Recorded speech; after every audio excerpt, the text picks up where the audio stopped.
आपण सगळे झोपण्याच्या अवस्थेत आलो होतो, कारण जेवून आलो होतो ना घरून. पण सरांनी छोट्या छोट्या गोष्टी सांगून एकदम खडखडीत जागं केलं आहे आपल्याला. किती सोप्या सोप्या गोष्टी आहेत ना, पण कदाचित कठीण आहेत करायला. May be consistency is the key. आपण पुढच्या प्रश्नाकडे वळूया. अच्छे स्वास्थ्य को बनाए रखने के लिए निम्नलिखित सूचकांकों को नियंत्रित रखना चाहिए. ग्लूकोज, रक्तचाप, लिपिड्स, उपरोक्त सभी. यस, सभी. और सभी को अभी मैं कैसे जवाब के लिए कॉन्ग्रेचुलेट करूं, but thank you. Yes, so you have read it, heard it very well कि ये जो सब है ये सभी है जिसको आपको कंट्रोल में रखना चाहिए.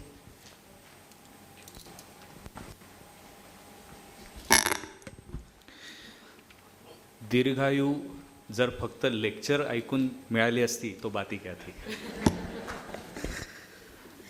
म्हणून सरांनी आपल्याला एक्झरसाइज, स्प्रिंटिंग, रनिंग या विषयांबद्दल किती छान पद्धतीने सांगितलं. आणि मी हे नोट केलं. अमित सर, तुम्ही लेक्चरसुद्धा चालता चालता दिलं आहे. त्यांचा जो काही गोल असेल 10,000 15,000 स्टेप्स तो लवकरच पूर्ण होईल. पण आता ज्यांना ऑलरेडी डायबिटीज आहे त्यांचे प्रश्न सोडवण्यासाठी पुढचा जो विषय आहे डायबिटीजची उपचार प्रणाली, या विषयावरती बोलण्यासाठी मी पुढचे वक्ता म्हणजे श्री डॉक्टर किरण मुठे सरांना बोलवतो. Welcome sir.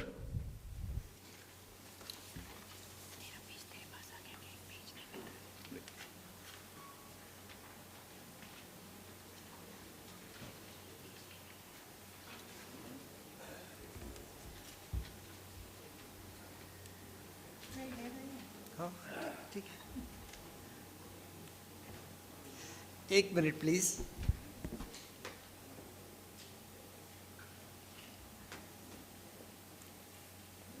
एक मिनिट.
Yes. Yes. हाँ. हो. Yes. Thank you. सॉरी, थोडासा वेळ लागला. डॉक्टर अमितच्या सुंदर भाषणानंतर माझं काम बरंचसं सोपं झालेलं आहे. आणि आपलं जे प्रतिबंध याच्याकडे आपण आता लवकरच वळणार आहोत. सर्वप्रथम मी स्टेजवरच्या सगळ्या मान्यवरांचं स्वागत करतो आणि खास करून नवाल प्रतिष्ठानचे सगळे जे पदाधिकारी आहेत त्यांचं मी आभारी आहे की त्यांनी आम्हाला या कार्यक्रमासाठी, या पहिल्या सत्रासाठी त्यांनी आम्हाला बोलवलं. हा जो त्यांनी लोकशिक्षणाचा हा चांगला उपक्रम जो हाती घेतलेला आहे, या अतिशय चांगलं स्पृहणीय असं काम ते करतात आहे. तर मला जो विषय दिलेला आहे तो म्हणजे डायबिटीज रेमिशन हा विषय दिलेला आहे. तर डायबिटीज रेमिशन हा विषय तसा खूप आजकाल त्याच्यावरती खूप चर्चा तुम्हाला रोज ऐकायला मिळतात. रोज त्याच्यावरती नवीन तुम्हाला काहीतरी सोल्युशन मिळत असतं तुम्हाला. आणि त्याच्यासाठी खूप मतमतांतर आहेत. काही लोक म्हणतात आमचा डाएट फॉलो करा, आम्ही तुम्हाला महिनाभरात तुम्हाला डायबिटीज रेमिशनमध्ये आणून देतो. काही लोक म्हणतात की आमचं औषधं घ्या, तुम्हाला महिनाभरानंतर काही तुम्हाला औषधं लागणार नाही, काही नाही, तुम्ही सगळं खाऊ पिऊ शकाल, अगदी तुम्ही पुरणपोळी खाऊ शकाल, सगळं त्याचं काय. तर तर हे सगळे असे आहेत. तर याच्यातलं जे सायन्स जे आहे ते आम्ही तुमच्यापर्यंत आणण्याचा प्रयत्न करणार आहोत. आता हे सायन्स जे आहे ते आम्ही कुठलंही अतिशयोक्तीपूर्ण अशी विधानं करणार नाही. जे सिद्ध झालेलं आहे, जे सगळीकडे मान्य आहे, ज्याच्याबद्दल तज्ज्ञांचं साधारण एकमत आहे, त्या गोष्टी आम्ही फक्त तुमच्यापर्यंत आम्ही ठेवणार आहोत. आणि माझं जे भाषण आहे ते फक्त टाईप 2 डायबिटीजबद्दल राहणार आहे, कारण टाईप 1 डायबिटीज हा सर्वस्वी वेगळा विषय आहे आणि तो डॉक्टर अजिंक्य पाटील हे डिस्कस करणार आहेत. तर आपण तुमच्या मेन विषयाकडे वळूया आणि मधुमेहापासून मुक्ती किंवा मधुमेह आजार कमी होऊ शकतो का, मधुमेह परत होऊ शकतो का, पूर्णपणे बरा होऊ शकतो का, या सगळ्या प्रश्नांची उत्तरं देण्यापूर्वी आपण आधी मधुमेह होतो कसा हे जरा समजून घेऊया. ओके, मी तुमचं लक्ष ह्या स्लाईडकडे वेधू इच्छितो. तर होतं काय की जेव्हा आपण प्रमाणाबाहेर किंवा कर्बोदकं जास्ती असलेलं अन्न खातो तेव्हा हळूहळू आपल्या रक्तातली इन्शुलिनची पातळी वाढायला लागते. जेव्हा आपल्याला वारंवार आपण ह्याचा अत्याचार शरीरावर एक प्रकारे जेव्हा करत असतो तेव्हा ही इन्शुलिनची पातळी सतत वाढलेली राहते. आणि जेव्हा इन्शुलिनची पातळी सतत वाढलेली राहते तेव्हा एक वेळ अशी येते की आपण इन्शुलिन फ्री किंवा इन्शुलिन कमी असलेली अवस्था, फास्टिंग स्टेट अशी आपल्या शरीरात जवळजवळ नसल्यासारखी राहते. याला आम्ही हायपर इन्शुलिनेमिया असं म्हणतो. तर हा जर तुम्ही इकडचा जो पहिला डावीकडचा जो पाहिला, जेव्हा तुमचं शरीरातले ग्लुकोजची पातळी नॉर्मल असते आणि इन्शुलिनची पातळी पण नॉर्मल असते. ओके, जसं जसं आपण वाढायला लागतो, आपलं इन्शुलिनचं प्रमाण जसं वाढायला लागतं तसं आपली शुगर जरी नॉर्मल असली तरी इन्शुलिनची पातळी वाढलेली असते. म्हणजे तुमचं शुगर तुम्ही जेव्हा फास्टिंग आणि पी शुगर जेव्हा आपण चेक करता तेव्हा तुम्हाला ती नॉर्मल दिसते, पण तेव्हा तुमची इन्शुलिनची पातळी तेव्हा वाढलेली असते. तर हा जो विषय जो आहे हायपर इन्शुलिनिमिया, हे तुम्ही लक्षात घेतलं पाहिजे की आपल्याला नुसतं तुमच्या शुगरच्याकडे लक्ष देऊन चालणार नाही, आपल्याला इन्शुलिनची लेवल्स कमी कशा येतील ते आपल्याला बघायला पाहिजे. आणि हे जेव्हा सतत आपल्याला इन्शुलिन आपण जेव्हा वाढलेलं राहतं तेव्हा हळूहळू त्याची शुगर कमी करण्याची क्षमता कमी व्हायला लागते. जशी एखादी धारदार सुरी तुम्ही वारंवार वापरली की ती बोथट व्हायला लागते, मग ती कापू शकत नाही. तसंच काहीसं शुगरच्या बाबतीत होतं की तुमचं इन्शुलिन वाढलेलं असतं पण तुमची शुगर कंट्रोल होत नाही. आणि तेव्हा तुम्हाला डॉक्टरकडे गेल्यानंतर लक्षात येतं की अरे जेवणानंतरची शुगर थोडीशी वाढलेली आहे. म्हणजे ही तुमच्या डायबिटीसची पहिली अवस्था असते की तुमचं इन्शुलिन 140च्या वर जेव्हा गेलेलं असतं, जेवणानंतरची पातळी 140च्या वर गेलेली असते, तेव्हा डॉक्टर तुम्हाला सांगतात की अरे हो, डायबिटीसची सुरुवात आहे. तर ह्या गोष्टीची सुरुवात म्हणजे शुगर वाढल्याची सुरुवात जी आहे ती त्याच्या आधी कमीत कमी 8 ते 10 वर्ष झालेली असते. इन्शुलिनची पातळी वाढल्याची जी क्रिया जी आहे ती त्याच्या आधी 8 ते 10 वर्ष झालेली असते आणि इन्शुलिन बरेच घोटाळे करत असतं. हा या सगळ्या गोष्टीतला, सगळ्या प्रकारातला विलन आहे. तर इन्शुलिन काय काय घोटाळे करत असतं, तर डायबिटीसमध्ये तर त्याचा प्रचंड मोठा रोल आहेच, पण शुगर नियंत्रित करणं हा त्याचा एक लहानसा भाग झाला. त्याचे इतर अनेक घोटाळे असतात. ते काय करतं, लठ्ठपणाला कारणीभूत करतं. लठ्ठपणासाठी महत्त्वाचं आहे इन्शुलिनची पातळी वाढलेली असणं. आणि नुसता लठ्ठपणा नाही, तो नको त्या ठिकाणी चरबी साठवतो. नको त्या ठिकाणी मी डॉक्टर अमितने आत्ता सांगितलं तुम्हाला, तर ती त्वचेखाली चरबी न साठता ती अवयवांच्या भोवती चरबी साठायला लागते. म्हणजे लिव्हरच्या भोवती चरबी साठते, हृदयाच्या भोवती चरबी साठते, पॅनक्रियासच्या भोवती चरबी साठते. आता लिव्हरच्या भोवती चरबी साठायला लागली की उपाशीपोटी तुमची शुगर वाढायला लागते. पॅनक्रियासची भोवती तुमची जेव्हा शुगर साठते तेव्हा तुमचं इन्शुलिन तयार करण्याची क्षमता कमी होते. आणि तुम्ही जेव्हा व्यायाम कमी करता त्याच्या जोडीला, तेव्हा तुमच्या स्नायूंमध्ये जर तुमचा चरबी साठलेली असेल तर तुमची जेवणानंतरची पण शुगर वाढायला लागते. म्हणजे असं हे चक्र जे आहे हे सगळं या वाढलेल्या इन्शुलिनमुळे होतं. आणि हे वाढलेलं इन्शुलिन जे आहे ते अजून नुसतं डायबिटीज आणि चरबी साठवणं असं नाही, त्याच्यामुळे अनेक आजार होतात.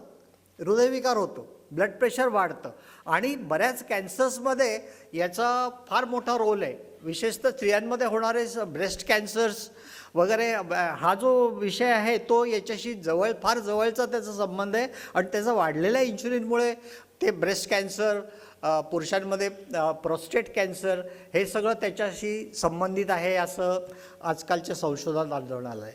तर आपण जेव्हा डायबिटीज रेमिशनचा जेव्हा विचार करणार आहोत,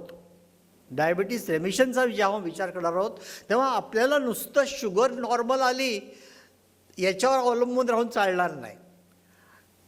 नुसती शुगर कंट्रोल झाली, तुमची ग्लुकोजची पातळी HbA1c 6.5 पेक्षा कमी आहे, हे पुरेसं नाही आहे त्याच्यामध्ये.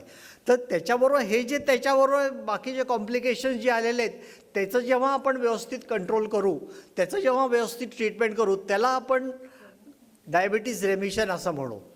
डायबिटीज रेमिशन म्हणजे तुम्ही डायबिटीजचा विषय जेव्हा करता तेव्हा फक्त तो साखरेचा आजार आहे हे विसरून जा. त्याच्यात बरेच इतर पैलू आहेत आणि त्या सगळ्या पैलूंना आपल्याला एकाच वेळेस ट्रीट करायचं आहे. ओके.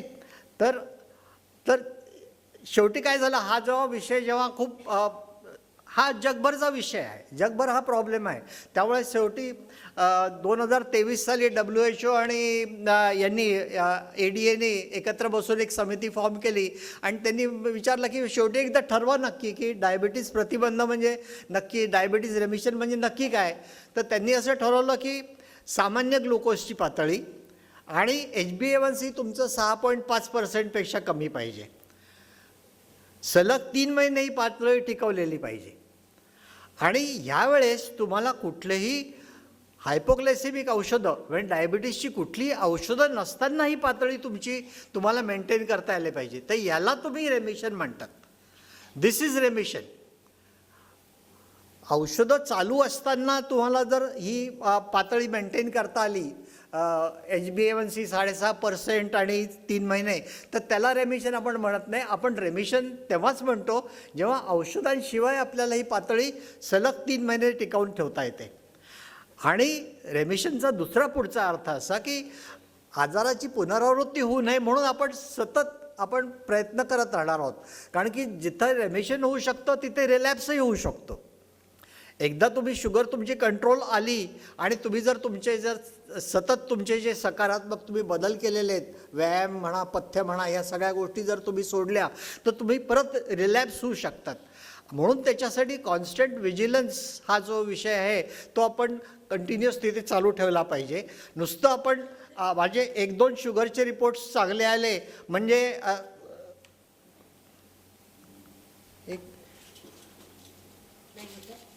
चालत नाही आहे.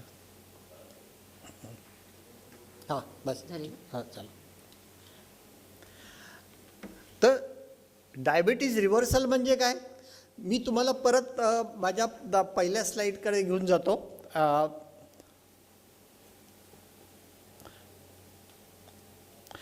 तर डायबिटीज रिव्हर्सल म्हणजे काय, एकदम आपण सगळ्या गोष्टी नॉर्मल आलेल्या आहेत, शुगरची पातळी नॉर्मल आलेली आहे आणि शुगरची पातळी नॉर्मल आल्यानंतर इन्शुलिन लेवल्स पण नॉर्मल आलेले आहेत आणि आता आपल्याला कुठलीही मदत किंवा कुठलीही फॉलोअप किंवा कुठलीही औषधांची काही गरज नाही. तर ही जी अवस्था आहे की आपल्याला डायबिटीस पूर्ण रिव्हर्सल झालेला आहे, ही अवस्था यायला फार प्रयत्न करावे लागतात, फार मेहनत करावी लागते आणि बहुसंख्य रुग्णांमध्ये हे खूप कठीण किंवा जवळजवळ अशक्य आहे. मी तुम्हाला सविस्तर पुढे काही गोष्टी समजावून सांगणारच आहे त्याच्यामध्ये हे कसं का अशक्य आहे ते. तर आपण रेमिशन, yes रेमिशन is possible, रेमिशन is possible. बहुतेक लोकांमध्ये रेमिशन हे आपल्याला शक्य होऊ शकतं आणि त्याच्यासाठी मला तुमचं सहकार्य लागणार आहे त्याच्यामध्ये, की त्याच्यात नुसतं माझी औषधं किंवा माझा सल्ला घेऊन उपयोग नाही, तुम्हाला तुमच्या पातळीवरती खूप प्रयत्न त्याच्यासाठी करावे लागणार आहेत. रिव्हर्सल जे आहे ते थोडंसं मृगजळासारखं आहे, की प्रत्येकाला ते जमेलच असं काही नाही आणि ते घेण्यासाठी खूप प्रयत्न करावे लागतात आणि प्रॅक्टिकली फार थोडे पेशंट आम्हाला तसे पाहायला मिळतात. तर हे मी आत्ताच सांगितलं त्याप्रमाणे की रेमिशनचा एक अर्थ असा की आपण कॉम्प्लिकेशन्स, कारण आपण पाहिलं आहे की इन्शुलिनची पातळी वाढायला खूप आधी सुरुवात झालेली असते. तर जेव्हा इन्शुलिनची पातळी जेव्हा वाढायला सुरुवात होते तेव्हा कॉम्प्लिकेशन्सला सुरुवात होते. आम्ही पाहिलं आहे की जेव्हा डायबिटीसचा पेशंट पहिल्यांदा आमच्याकडे येतो, पहिल्यांदा फर्स्ट डायग्नोसिसला, त्याला ऑलरेडी 30% लोकांमध्ये कॉम्प्लिकेशन्सला सुरुवात झालेली असते पहिल्या डायग्नोसिसच्या वेळेस. म्हणजे आपण तेव्हा फक्त जर शुगरची ट्रीटमेंट जर केली तर आपण अर्धवट ट्रीटमेंट केल्यासारखं होतं. तर त्याच्यासाठी जरी रेमिशनमध्ये गेला पेशंट, जरी त्याची शुगर नॉर्मल आली, तरी मायक्रो ॲल्ब्युमिनिया म्हणजे किडनीची तपासणी ही दरवर्षी आपल्याला करायला पाहिजे, डोळ्याची तपासणी दरवर्षी करायला पाहिजे रेटिनोपॅथीसाठी, आणि त्याच्याबरोबर त्याचे जे भाऊबंद जे बरोबर सोबत आलेले असतात, जे उच्च रक्तदाब, लिपिड्स वगैरे ह्या सगळ्या गोष्टी, या आपल्याला व्यवस्थित त्याची काळजीपूर्वक त्याची तपासणी करावी लागते. तर हे जेव्हा आपण करू तेव्हाच आपण म्हणू शकू की आपण डायबिटीज रेमिशन हे आपण पूर्ण केलेलं आहे. जोपर्यंत आपण हे करत नाही, या सगळ्या गोष्टी करत नाही, तोपर्यंत आपल्याला डायबिटीज रेमिशन हे पूर्ण झालं असं म्हणता येणार नाही. नुसतं शुगरकडे लक्ष देऊन उपयोग नाही. ओके. आणि हे आपण व्यवस्थित लक्षात घेतलं पाहिजे की आपण रिलॅप्समध्ये परत जाऊ शकतो, परत शुगर वाढू शकते. एकदा रेमिशन झाल्यानंतर आपण जर व्यवस्थित काळजी नाही घेतली तर आपल्याला परत रिलॅप्स होऊ शकतो आणि परत या गोष्टींना आपल्याला तोंड द्यावं लागू शकतं. तर हे कोणामध्ये रेमिशन शक्य असतं? सगळ्या पेशंटला शक्य असतं का? तर हे काही त्याच्यातले घटक आहेत त्याच्यामध्ये ज्याचा आपण विचार करायला पाहिजे. तर सहसा तरुण लोकांमध्ये रेमिशन शक्य असतं, जे ओव्हरवेट लोक असतात त्यांच्यामध्ये रेमिशन शक्य असतं, आणि ज्यांच्या लिव्हरमध्ये किंवा पॅनक्रियासमध्ये फॅटी लिव्हर किंवा फॅटी पॅनक्रियास असा रिपोर्ट असतो त्यांच्यामध्ये हे लवकर रेमिशन शक्य असतं. सी पेप्टाईडची पातळी ज्यांच्यामध्ये जास्ती असते, सी पेप्टाईड तुम्हाला थोडक्यात सांगते की तुमची इन्शुलिन तयार करण्याची क्षमता किती आहे. ती जर चांगली असली तर तुम्हाला लवकर रेमिशनमध्ये जाता येतं. आणि सर्वात महत्त्वाचं म्हणजे डायबिटीस तुमचा किती जुना आहे. जर डायबिटीस तुम्ही डायग्नोसिस झाल्याबरोबर लवकर 5 वर्षाच्या आतमध्ये व्यवस्थित ट्रीटमेंट सुरू केली, चांगल्या पद्धतीची ट्रीटमेंट जर सुरू केली, तर तुम्हाला रेमिशनचे चान्सेस जास्ती असतात. जितका डायबिटीस जुना तितके रेमिशनचे चान्सेस कमी. ओके. दुसरी आणि सर्वात महत्त्वाची गोष्ट म्हणजे सगळ्यांचा उत्साह, तुमच्या डॉक्टरांचा आणि तुमचासुद्धा. जर दोघंही आळशी असतील तर मग तुम्हाला रेमिशन होण्याची काही शक्यता नाही. म्हणजे पेशंटचा आळस आणि डॉक्टरांनी समजा पुरेशी औषधं योग्य प्रमाणे जर तुम्हाला जर दिली नाही, किंवा जी याच्यासाठी जी नवीन नवीन औषधं जी आहेत त्याचा जर योग्य प्रमाणात उपयोग जर झाला नाही, तर मग रेमिशन वगैरे असं ह्या गोष्टी होण्याची शक्यता कमी असते. तर ह्यांचे रिपोर्ट साधारण कसे असतात, ज्याचं आपण रेमिशनमध्ये आपण जातात हे पेशंट, त्यांचे रिपोर्ट सहसा कसे असतात, तर सुरुवातीची HbA1c कमी असते त्यांची, नंतर मग ट्रायग्लिसराइड्स वगैरे जे असतात, रक्तातले लिपिड्स वगैरे, GGPT म्हणजे हे लिव्हरचं कार्य दाखवतात थोडक्यात, GGPT SGPT वगैरे हे कमी असतं. मधुमेहासाठी कमी औषधं लागत असतात त्यांना, डायबिटीस कंट्रोलसाठी कमी औषधं लागतात, आणि ओव्हरऑल आयुष्याकडे बघायचा एक पॉझिटिव्ह दृष्टिकोन असतो. तर हे सगळे जर घटक जर असले तर तुम्हाला तुमचं रेमिशनमध्ये तुम्ही जाण्याची शक्यता चांगली असते. काही डायबिटीज असे असतात की जिथे रेमिशन शक्य नाही. अर्थात तो विषय अजिंक्य पाटील कव्हर करणार आहेत, त्याच्यामुळे मी त्याच्याबद्दल जास्ती बोलत नाही. टाईप 1 डायबिटीज तिथे रेमिशन काही शक्य नसतं. त्याच्याला एक अपवाद म्हणजे त्याच्यात एक मधुचंद्राची एक फेज असते, हनीमून फेज म्हणतो आम्ही त्याला, जिथे डायबिटीज आपोआप रेमिशनमध्ये जातो आणि मोदी आणि हे किरकोळ विषय आहेत, याचा काही एवढा आपल्या आजच्या विषयाशी काही फारसा संबंध नाही. काही काही डायबिटीसचे पेशंट असतात त्यांना नैसर्गिकरित्या रेमिशनमध्ये जातात, ज्यांना स्टिरॉइड्समुळे डायबिटीज होतो. कोविडच्या काळात आम्हाला हे खूप पेशंट बघायला मिळाले की ज्यांना स्टिरॉइड्स वगैरे दिले गेले होते आणि त्याच्यामुळे त्यांचा डायबिटीस त्यांचा बळावला होता. आणि हा स्टिरॉइड्स बंद झाले की हा डायबिटीस लगेच तुमचा कंट्रोलमध्ये होतो. तर असे जे पेशंट असतात, नंतर गर्भधारणेच्या दरम्यान ज्यांना मधुमेह होतो, ते गर्भधारणा झाली एकदा बाळंतपण झालं की ह्याच्यातले बहुतेक पेशंट रिव्हर्ट होतात, पण एक साधारण 30 ते 40% पेशंट असेही असतात की ज्यांना पुढे जाऊन टाईप 2 डायबिटीज होऊ शकतो. म्हणजे गर्भारपणातला डायबिटीज आणि हे सगळे तुम्ही एक प्रकारे तुमची स्ट्रेस टेस्ट समजा. स्ट्रेस टेस्टमध्ये कसं की सुप्तावाचा आजार जो असतो तो आपल्याला ओळखायचा असतो. तर तुम्हाला जर गर्भारपणात जर तुमची शुगर वाढली असेल तर तुम्हाला तुमची एकदा स्ट्रेस टेस्ट झालेली आहे आणि ती पॉझिटिव्ह आलेली आहे समजा, आणि त्याच्यासाठी जागरूक राहा. म्हणजे गर्भारपणानंतरसुद्धा तुम्हाला पुढे डायबिटीज होण्याची शक्यता त्याच्यामध्ये असते, हे तुम्ही लक्षात घेतलं पाहिजे. तर हे कसं करायचं नेमकं सगळं, तर मग याच्यात माझं काम बरंचसं सोपं झालेलं आहे, कारण की जीवनशैलीतले बदल हे डॉक्टर अमितने अतिशय उत्कृष्टपणे सांगितलेत आपल्याला सगळे. त्याच्यामध्ये मला ॲडिशन करण्यासारखं असं काही विशेष काही नाही. मी नियमित व्यायामाबद्दल त्यांनी जे सगळ्या टेक्निक्स जे सांगितल्या आहेत त्याच्यात मी फक्त एक लहानशी ॲडिशन करतो की आपण पूर्वापार आपल्यातले घरचे लोक सूर्यनमस्कार घालत आलेले आहेत. तर सूर्यनमस्कार शास्त्रशुद्ध पद्धतीने घातले तर ह्या व्यायामाचे सगळे फायदे आपल्याला मिळू शकतात. म्हणजे आपण व्यायामाचे जे 3 घटक म्हणतो, जे डॉक्टर अमितनी सांगितले की फार म्हणजे फ्लेक्सिबिलिटी, लवचिकपणा शरीराचा, एरोबिक एक्सरसाइजेस आणि resistance training, upper body resistance training, lower body resistance training, हे सगळे फायदे तुम्हाला एक तुमच्या घराच्या गॅलरीमध्ये, तुमच्या गच्चीवरती कुठलंही साधन न वापरता तुम्हाला हे मिळू शकतात.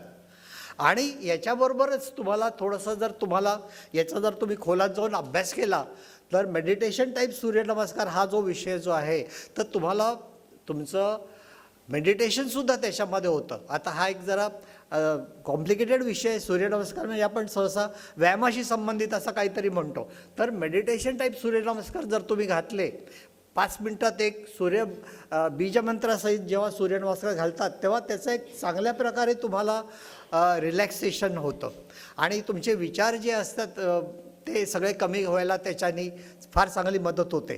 तर मी फक्त त्याच्यात अमितने सांगितलं ते सगळं बरोबरच आहे. त्याच्याबरोबर मी तुम्हाला सांगतो की ज्यांना हे शक्य नसेल त्यांनी कमीत कमी सूर्यनमस्कार तरी घालायचा प्रयत्न करावा. आहाराबद्दल मी काही बोलायची काहीच गरज नाही. शिल्पाताई आपल्या बसले आहेत आपल्या इथे, ते तुम्हाला नंतर सांगणारच आहेत. थोडंसं आपण औषधाकडे वळूया. तर आम्ही जेव्हा MD झालो 1980 साली, तर तेव्हा आपल्याजवळ डायबिटीजसाठी फार थोडी औषधं होती आणि सल्फोनिल युरिया, मेटफॉर्मिन, आणि हे जर आपण उपयोगी नाही झाली, हे जर आपल्याला जर पुरेशी नाही पडली तर मग इन्शुलिनवरती जा. आणि साधारण तो क्रम कसा असायचा की आधी तुम्ही मेटफॉर्मिन सुरू करा, मेटफॉर्मिनने शुगर कंट्रोल नाही झाली तर तुम्ही हे जर सल्फोनिल युरियास द्या, त्याच्याने पण शुगर कंट्रोल नाही झाली तर तुम्ही इन्शुलिनवर जा. म्हणजे अशी याला आम्ही ट्रीट टू फेल थेरपी असं म्हणायचो. एक स्टेप तुमची फेल गेली की तुम्ही दुसऱ्या स्टेपला जा, मग दुसरी स्टेप फेल गेली की तिसऱ्या स्टेपला जा. तर याच्यामध्ये एक पेशंटला एक सांगितलं की हा बाबा तुझा काही आजार काही बरा होणारा नाही आहे आणि हे तुला जन्मभर औषधं घ्यावी लागतील. तर ही परिस्थिती जरा थोडीशी बदलली आहे जेव्हा नवीन औषधी जरा थोडीशी जेव्हा आपली सुरू झालेली आहेत तेव्हा. ही औषधी कोणती आहेत तर GLP रिसेप्टर ॲगोनिस्ट नावाची हे औषध आहेत. तुम्ही खूप ऐकलं असेल त्याच्याबद्दल. सध्या ओझेम्पिक, वेगोवी वगैरे ही औषधं तुम्ही खूप ऐकली असतील. नंतर SGLT2 इनिबिटर्स, आणि पायोग्लिटाझोनसारखी औषधं.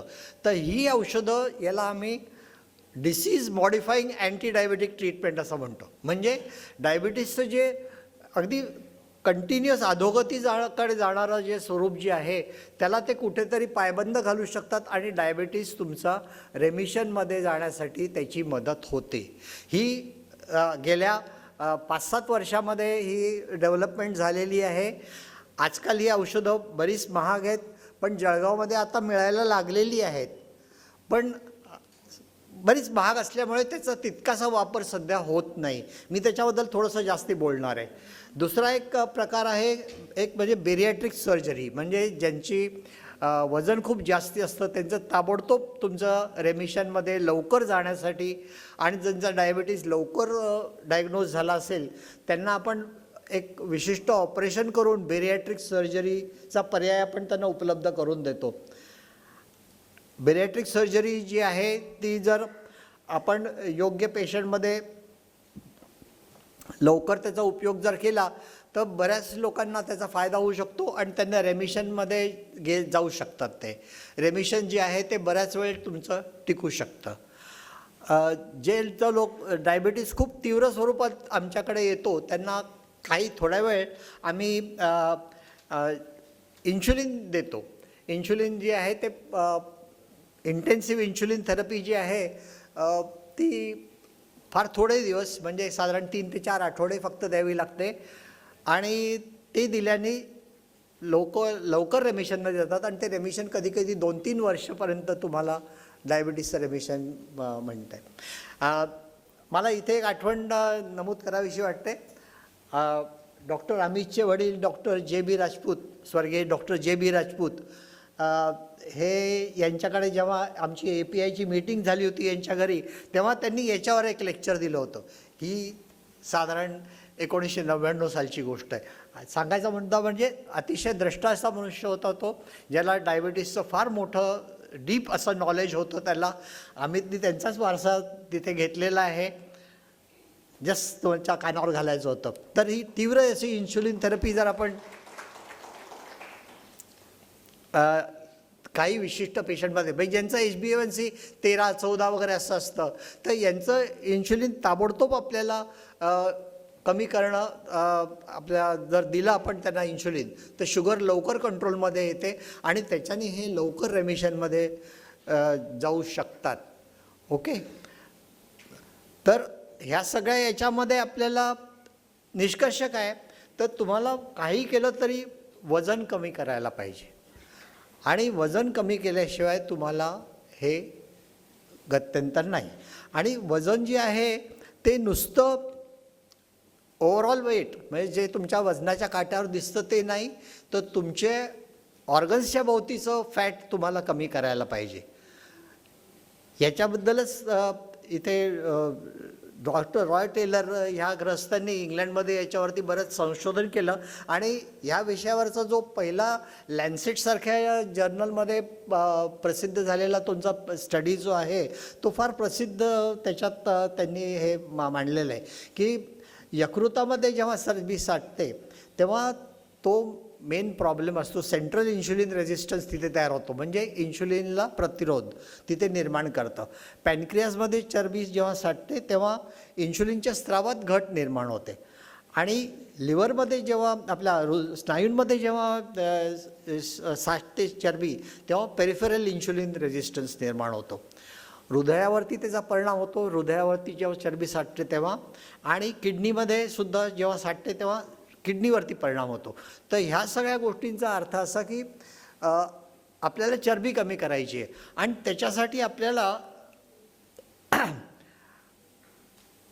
अवयवांच्या भोवती साठलेली चरबी जी आहे ती कमी करण्यासाठी आपल्याला खूप मोठं वजन कमी करायची गरज नसते. जर आपण 5% जरी वजन कमी केलं तरी हे अवयवांचं कार्य जे आहे ते सुधरू शकतं आणि 10 ते 15% वजन कमी केल्यास 2 वर्षापर्यंत ट्रीटमेंट रेमिशन आपल्याला हे शक्य होतं. त्यांचा हा अभ्यास त्यांना बराच ब्रिटिश सरकारला पसंत पडला आणि त्यांनी NHSच्या तर्फे हे सगळं राष्ट्रव्यापी असं अभियान त्याच्यासाठी सुरू केलं. आता आपल्याकडे सुद्धा हे काही प्रमाणात आपण नाव ऐकले असतील, दीक्षित डाएट वगैरे, हे सगळे दीक्षित जीवनशैली वगैरे ऐकलं असेल, तर त्यांनीसुद्धा अशाच स्वरूपाचं काहीतरी आपलं अभियान हे सुरू केलेलं आहे. तर याच्यामध्ये प्रोफेसर टेलर काय म्हणतात की कॅलरीज तुम्ही मर्यादित ठेवल्या पाहिजे, 800 ते 1000 कॅलरीज. आणि प्रोटीन शेक्स त्यांना ते जास्ती देतात, प्रोटीन्स जास्ती त्यांना ते घ्यायला लावतात. तर याच्यातसुद्धा त्यांना काय आढळून आलं, तर साधारण 46% निम्म्या लोकांना रेमिशन झाले आणि 30% रुग्णच फक्त 2 वर्षानंतर ते टिकवून ठेवू शकले. म्हणजे इथेसुद्धा फेल्युअर रेट आहे. समजा रेमिशन जे झालं ते 30% रुग्णांमध्ये झालं, 70% रुग्णांमध्ये ते रेमिशन मिळू शकले नाही. म्हणजे थोडक्यात तुमच्या लक्षात येईल की रेमिशन मिळवणं ही अवघड गोष्ट आहे. हे सगळ्यांना जमेलच असं काही नाही. यशाचा दर साधारण 30% आणि अपयशाचा दर 70% आहे. आणि आमचे प्राध्यापक व्ही मोहन, मद्रासचे प्राध्यापक व्ही मोहन जे आहेत, जे डायबिटीजबद्दल एक भारतातले लीडिंग संशोधक आहेत, त्यांचं म्हणणं असं की डायबिटीज रिव्हर्सलपेक्षा diabetes reversal is very common. Reversal म्हणजे काय की एकदा तुम्ही रेमिशनमध्ये जातात, पण नंतर तुम्ही एकदम अत्यानंदाने मग तुम्ही बाकी सगळ्या गोष्टी तुमच्या जुन्या ज्या वाईट सवयी असतात त्या परत सुरू करतात. म्हणजे खाणं पिणं अबरसबर चालू होऊन जातं, नको ते खाणं सुरू होऊन जातं, वारंवार खाणं सुरू होऊन जातं. आणि जे सकारात्मक गोष्टी तुम्ही करायला सुरुवात केलेली असते त्या सगळ्या गोष्टींना तुम्ही ते फाटा देतात. आणि असं झालं की तुम्हाला रिव्हर्सल हमखास होतं. तर डायबिटीज रिव्हर्सलपेक्षा रिव्हर्सल इज मोर कॉमन, हे असं मी तुम्हाला सांगेल. ओके. तर बेरियाट्रिक सर्जरीबद्दल मी बोललोच आहे. खूप प्रभावी उपाय आहे. 2-4 महिन्यातच रेमिशन होतं आणि 70% रेमिशन 2 वर्षापर्यंत ते तुमचं टिकून राहतं. पण तिथेसुद्धा त्याच्यामध्ये फेल्युअर्स आहेत. म्हणजे साधारण 15 वर्षानंतर जर तुम्ही पाहिलं तर 30% रुग्णांमध्ये डायबिटीस परत आलेला असतो. म्हणजे तिथेसुद्धा तुम्हाला शेवटी लाईफस्टाईल आणि आहारामध्ये मॉडिफिकेशन्सकडे जावंच लागतं. म्हणजे परमनंट सोल्युशन तिथेसुद्धा नाही. तर शस्त्रक्रियेनंतर जेव्हा डायबिटीज रेमिशन जो असतो त्याच्यामधले काय काय फॅक्टर्स असतात, तर जर कमी असला, मधुमेह लवकर डायग्नोज झाला असला, मधुमेह जर इन्शुलिन जर त्याची गरज नसेल इन्शुलिन कंट्रोल करण्यासाठी, तुम्हाला डायबिटीस कंट्रोल करण्यासाठी, HbA1c कमी असेल आणि सी पेप्टाईडची पातळी जर जास्ती असेल, तर अशा लोकांना सर्जरीचा जास्ती फायदा होऊ शकतो.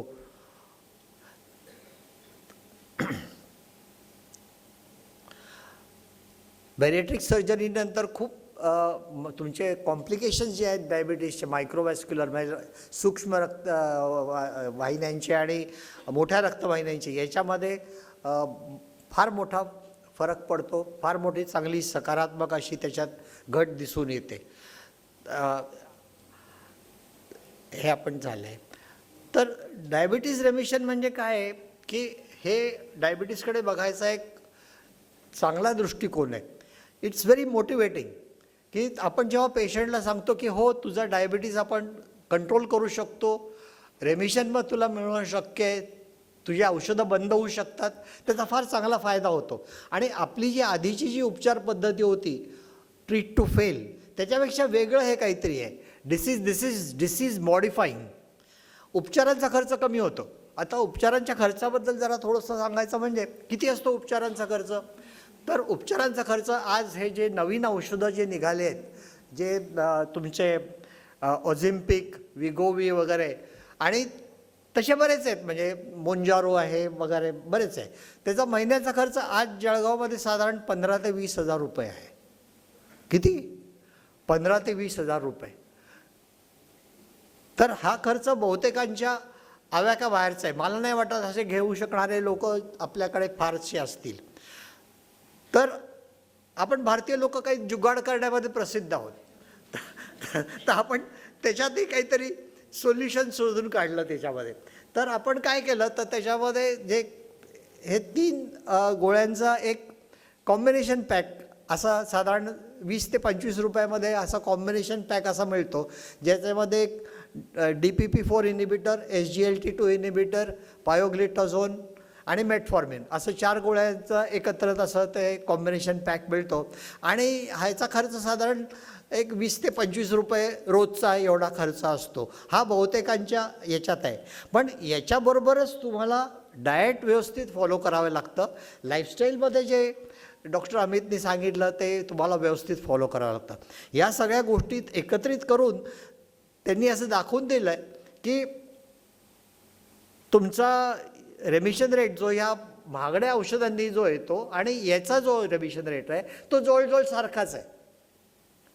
तो जवळजवळ सारखाच आहे. तर म्हणून आपल्यासाठी, आपल्या भारतीय लोकांसाठी, आपल्या परिस्थितीमध्ये हे जरा थोडंसं मला वाटतं इट्स ॲक्सेप्टेबल, हे जास्त ॲक्सेप्टेबल होण्यासारखं आहे.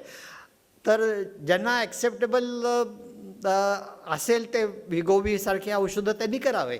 त्याच्यात दुसरा एक महत्त्वाचा फॅक्टर जो आहे, जेव्हा तुम्ही झपाट्याने वजन कमी करतात, तेव्हा नुसती चरबी जात नाही, तुमचा मसल मासही कमी होतो. डॉक्टर अमितने जे सांगितलं की तुमचा उतार वयामध्ये मसल मास फार महत्त्वाचा असतो लॉंगेविटीच्या दृष्टीने. जेव्हा तुम्ही एखादा 60 वर्षाचा ग्रस्त घ्या, त्याचा 5% जरी मसल मास कमी झाला तर तो त्याला अधोगतीकडे घेऊन जाणार आहे त्याच्यामध्ये. तर अशा पेशंटमध्ये जर तुम्ही जर विगोवीसारखी औषधं दिली वगैरे तर त्याचा मसल मास जो कमी होतो तो परवडण्यासारखा नाही. तर मग आम्ही काय सांगतो त्याला, आम्ही सांगतो की बाबा रे, तू लाईफस्टाईल सुरू कर, तू डाएट सुरू कर आणि तू आमची औषधंही सुरू कर. या तिन्ही गोष्टी तो एकत्र सुरू कर. या तिन्ही गोष्टी जेव्हा तो एकत्र सुरू करतो तेव्हा हळूहळू त्याचं वजन कमी होतं, त्याचा डायबिटीज आटोक्यात येतो आणि त्या औषधोपचारांचा ज्या खर्चामुळे खिसाही हलका होतो, त्यालाही बरं वाटतं. तर सगळ्या गोष्टी ह्या एकत्र जर सुरू केल्या तर तुम्हाला याच्यामध्ये चांगला फायदा होण्याची शक्यता आहे. तर राईट करेक्ट. तर याच्यातली डायबिटीज रेमिशनमधली नकारात्मक बाजू कुठली आहे त्याच्यामध्ये, की आपण फक्त शुगरवर लक्ष केंद्रित केलं तर, शुगरवर नुसतं लक्ष केंद्रित करायचं नाही, त्याच्याबरोबर जे बाकीचे सूक्ष्म रक्तवाहिन्या आणि मोठ्या रक्तवाहिन्यांची गुंतागुंत जी असते ती पण आपल्याला कंट्रोल करायची आहे. ती जर आपण कंट्रोल केली तरच आपण त्याच्यावरती हे व्यवस्थित हे करू शकू. त्यातली सर्वात वाईट बाब कुठली, तर बॉलिवूडचे कलाकार, राजकारणी हे अनेक लोक शास्त्रीय आधार नसलेली खोटी आश्वासनं देतात. मी परवा एक ॲडव्हर्टाईजमेंट पाहिली, तिथे एक बॉलिवूडचे एक कलाकार एक मोठं फ्रेंच फ्राईजचा एक असा डोंगर घेऊन बसले होते, शेजारी कोका कोलाची बाटली होती आणि ते म्हणतात मी हा प्लॅन घेतला आणि याच्याने माझा डायबिटीस पूर्ण बरा झाला, मी आता काही खाऊ शकतो. तर असं हे चूक आहे हे असं. आणि असा जर संदेश तुम्ही लोकांना जर दिला तर त्याच्याने तुमचं सगळ्यांचं मिसगाईड होण्याचं शक्यता आहे. तर योग्य आपण त्याच्यातनं जरा हे घेतला पाहिजे, संदेश घेतला पाहिजे की the correct term is diabetes रेमिशन, it is not diabetes reversal. Diabetes रेमिशन हे सगळ्यांमध्ये शक्य नसतं. साधारण 70% फेल्युअर रेट तिथे आहे, 30%च सक्सेस रेट आहे. HbA1c कमी हे आपण सांगितलंच आहे तुम्हाला. जीवनशैलीतला बदल, आहारातला बदल, औषधोपचार, बेरिएट्रिक सर्जरी आणि इंटेन्सिव्ह इन्शुलिन थेरपी हे सगळं आपल्याला करायचं आहे. आणि बरा होणं याचा अर्थ काय, की आजारापासून पूर्ण मुक्त झाला आहे आणि सगळ्या गोष्टी सगळ्या नॉर्मलाइज झालेल्या आहेत. आता त्याला कुठल्याही उपचारांची किंवा देखरेखीची गरज नाही. तर डायबिटीसच्या बाबतीत हे संभवतं का, नाही, डायबिटीस पूर्ण बरा होत नाही. You have to be vigilant always. Thank you. सर्वात एक लहानचं मला तुमचं सगळ्यांचं कौतुक करावं असं वाटतं की रविवारचा दिवस आहे, वामकुक्षी सोडून तुम्ही आमचं भाषण ऐकायला आलात. This is too much. Okay, thank you so much. नमस्कार.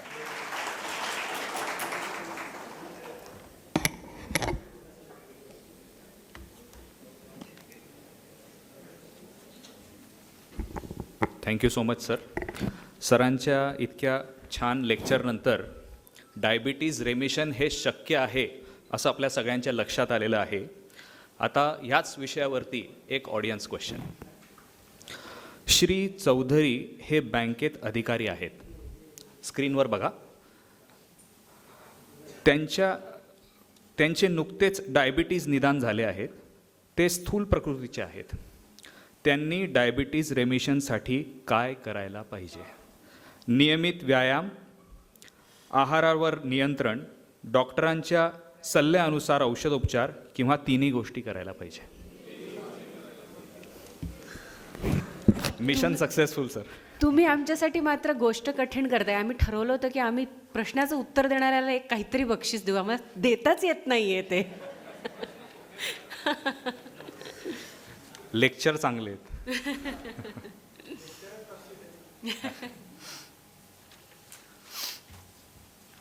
पुढचा प्रश्न विचार. पुढचा प्रश्न आहे, श्री चौधरी यांनी सगळं पथ्य काटेकोरपणे पाळलंय, नियमित व्यायाम केलाय, डॉक्टरांच्या सल्ल्यानुसार सर्व औषधी घेतली आहे. 3 महिन्यानंतर तपासल्यावर त्यांचे HbA1c 7.8 वरून 6.5 पर्यंत आलंय. त्यांचे डायबिटीज रिमिशन झाले आहे असे समजायचं काय? क्या बात आहे. नाही. का नाही कोणी सांगू शकेल? हात वर करून सांग.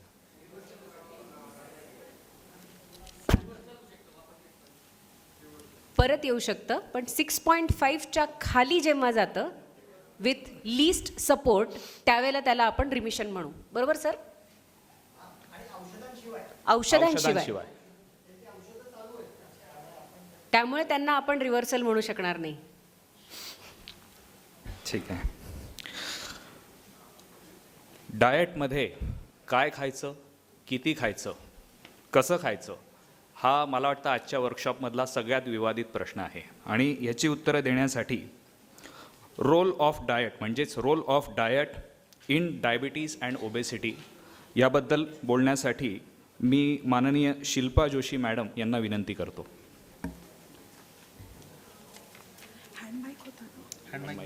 आणि हे स्लाइड चेंज. नमस्कार. अत्यंत आभारी आहे डॉक्टर नवालची, त्यांनी मला इथे बोलवल्याबद्दल.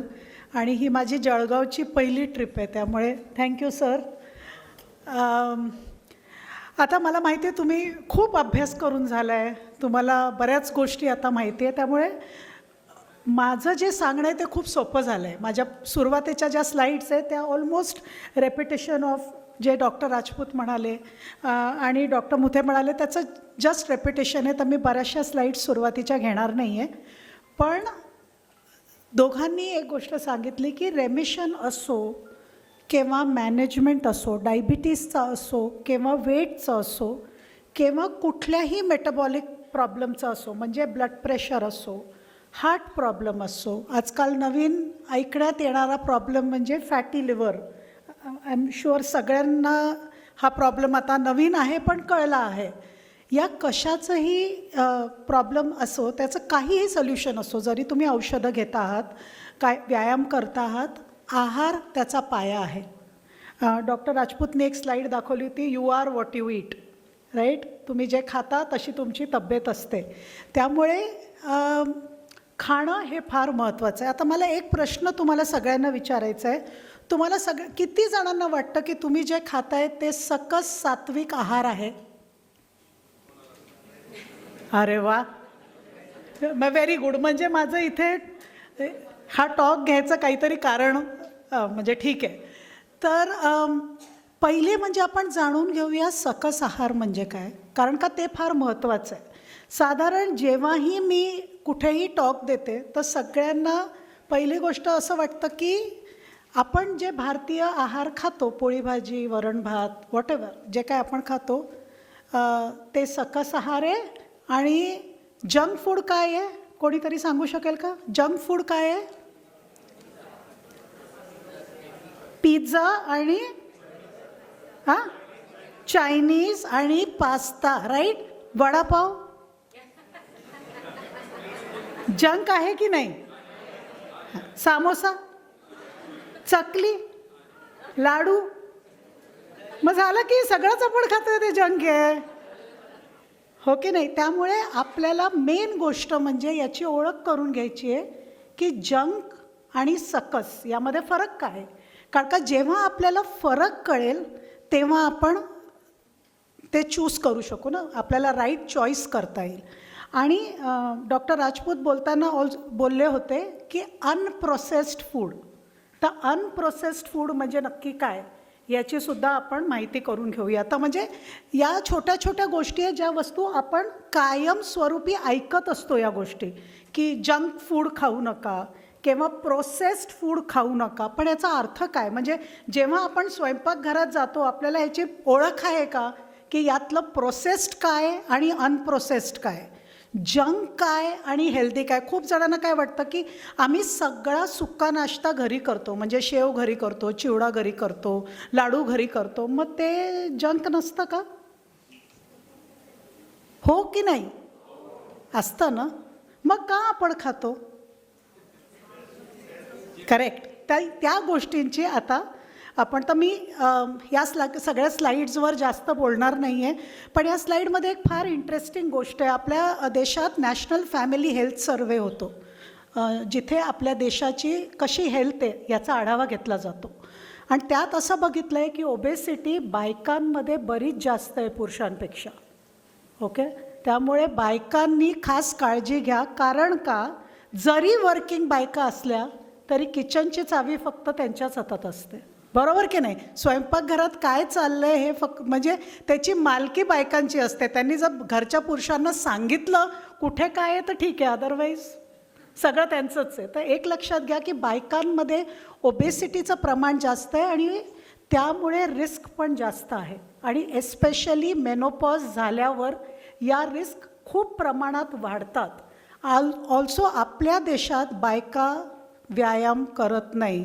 आय थिंक डॉक्टर राजपूतच्या आईंना जोरात टाळ्या वाजवल्या पाहिजे, कारण का त्यांनी ॲट 70 ॲटलिस्ट म्हणजे त्यांनी प्रयत्न केला आहे व्यायाम करायचा. कारण का डॉक्टर मोहनबद्दल ज्यांच्याबद्दल सरांनी स्लाईड्स दाखवल्या त्यांच्या मुलींनी सर्वे केला आहे, डॉक्टर अंजना.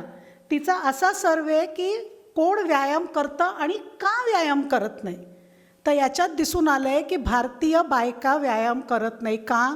कारण का आम्हाला ट्रॅक पॅन्ट घालायची लाज वाटते, आम्हाला शूज घालताना लेसेस बांधता येत नाही. बऱ्याच बायकांना शूजमध्ये चालता येत नाही कारण का ते शूज घातलेच नाही आहे कधी, चपल्याच घालतात. सो काहीही कारण असो, आज पाऊस पडतो आहे, उद्या ऊन आहे, परवा फार थंडी आहे, कधीतरी कमी थंडी आहे, काही असो.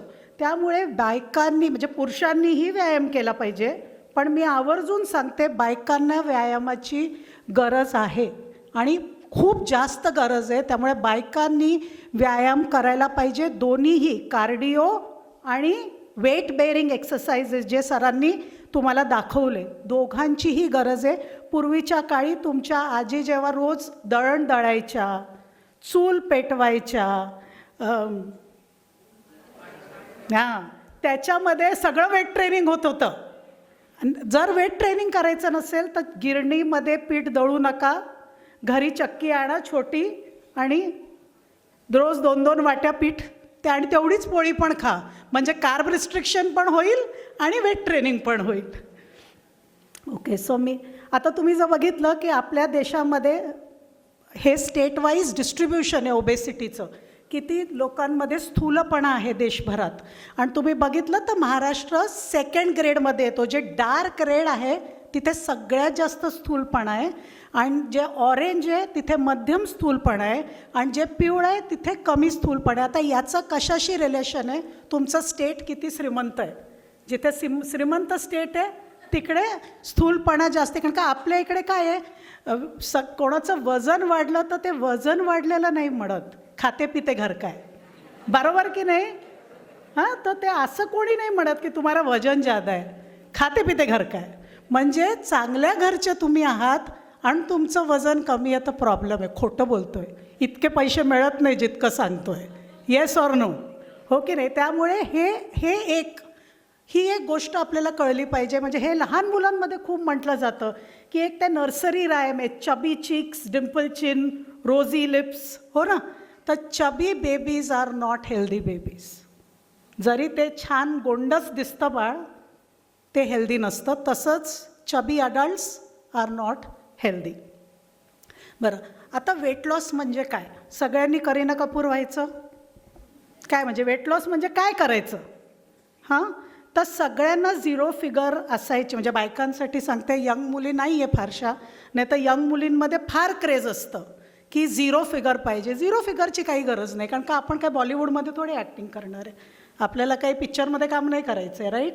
आणि आपल्याला वेळही नाही आहे. जर तुम्ही बॉलिवूड सेलिब्रिटीजचे दिवस ऐकले तर 4-5 तास जिममध्ये असतात. आहे का तुम्हाला 4-5 तास जायला वेळ? नाही. आपल्याला तर 15 मिनटाचा पण वेळ नाही आहे. आपल्याला जर कोणत्या डॉक्टरांनी सांगितलं की 15 मिनटं वॉकला जा, तर सगळ्यात पहिलं आपलं काय असतं? वेळ नाही हो, आम्हाला सकाळी ऑफिसला जायचं आहे. बरोबर की नाही? त्यामुळे आपल्याला सेलिब्रिटीसारखा वेट लॉस नाही करायचा आहे. जसं सरांनी सांगितलं की 5 ते 10% weight loss from the starting. म्हणजे समजा कोणाचं वजन 100 किलो आहे, तर जर ते त्यांनी 95 किलो केलं, 5 किलो, तर त्यांना खूपशे चांगले बेनिफिट्स मिळू लागतात. म्हणजे त्यांची ब्लड शुगर कमी होते किंवा त्यांच्या पॅनक्रियास आणि लिव्हरमधलं फॅट कमी होतं. जे काही त्यांचे हेल्थ इश्यूज आहे, ब्लड प्रेशर थोडं कमी होतं. तर हळूहळू वजन कमी झालं पाहिजे, पण 5% वजन, 5 ते 10% वजन कमी करणं हे महत्त्वाचं आहे. पण त्याहून जास्त महत्त्वाचं काय आहे?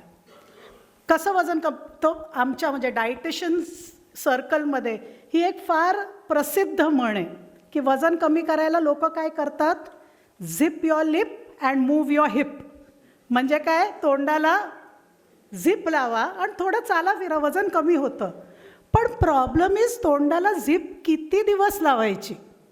हो की नाही? काय आयुष्यभर तुम्ही झिप लावणार आहात का? म्हणजे कधीच मिसळ खायची नाही आणि कधीच जिलेबी खायची नाही असं आहे का?